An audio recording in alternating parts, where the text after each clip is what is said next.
आदित्यला CM बनवून दिल्लीत जाईन असं फडणवीस म्हणाले होते, असं देखील उद्धव ठाकरे या मुलाखतीत म्हटलेले आहेत। तर फडणवीसांनी शब्द देऊन मला माझ्याच माणसांसमोर खोटं पाडलं, असं यावेळी ठाकरे यांनी म्हटलेलं आहे। शिवसेना आणि भाजपची युती होती तेव्हा नेमकं काय झालं याबाबत वक्तव्य या ठिकाणी ठाकरे यांनी केलेलं आहे। एका वृत्तपत्राला त्यांनी मुलाखत दिली होती आणि त्याच मुलाखतीत हा दावा ठाकरे यांच्याकडून करण्यात आलेला आहे। आदित्यला सीएम बनवून दिल्लीत जाईल असं फडणवीस म्हणाले होते, मात्र त्यांनी शब्द पाळला नाही, असं देखील यावेळी उद्धव ठाकरे यांनी दावा केलेला आहे। तर यावर शरद पवार यांची देखील प्रतिक्रिया समोर आलेली आहे। शब्द पाळला नसेल तर चुकीचं, असं शरद पवार यांनी म्हटलेलं आहे। तर फडणवीसांनी शब्द देऊन मला माझ्या माणसांसमोर खोटं पाडलं, असं देखील ठाकरे म्हणालेले आहेत।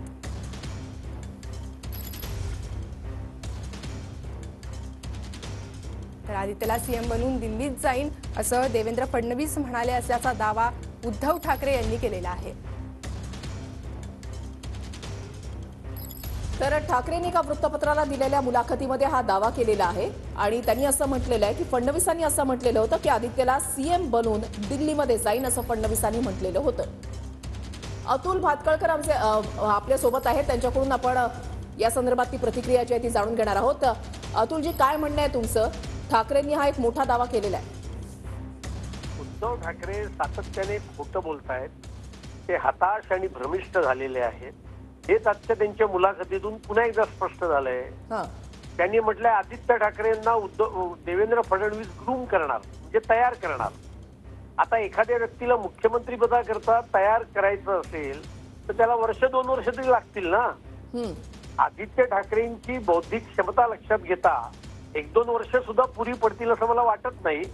पण याचाच अर्थ असा आहे की 2019च्या निवडणुकीनंतर देवेंद्र फडणवीसच मुख्यमंत्री होणार होते, हे जे जाहीरपणाने त्या ठिकाणी उद्धव ठाकरेंनी मान्य केलं होतं तेच ते आज सांगतायत। याचा अर्थ 2019च्या निवडणुकीच्या निकालानंतर मुख्यमंत्री पद आम्हाला देणार होते हा त्यांचा जो दावा होता, तो दावा आज स्वतः उद्धव ठाकरेंनी खोटा पाडलेला आहे, पहिला मुद्दा आहे।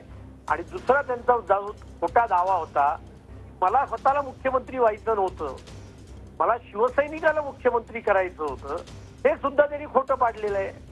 त्यांना आदित्यलाच मुख्यमंत्री करायचं होतं आणि त्यामुळे उद्धव ठाकरे पूर्णपणे खोटं बोलतायत 2019 पासून। हेच आजच्या त्यांच्या मुलाखतीने स्पष्ट झालेलं आहे। एका हताश, भ्रमिष्ट, निराश अशा पद्धतीच्या नेत्याचं खोट्यावर खोटं आणि खोट्यावर खोटं अशा प्रकारचे उद्गार आहेत। नक्कीच धन्यवाद अतुल भातखळकर जी, तुम्ही आमच्याशी या संदर्भात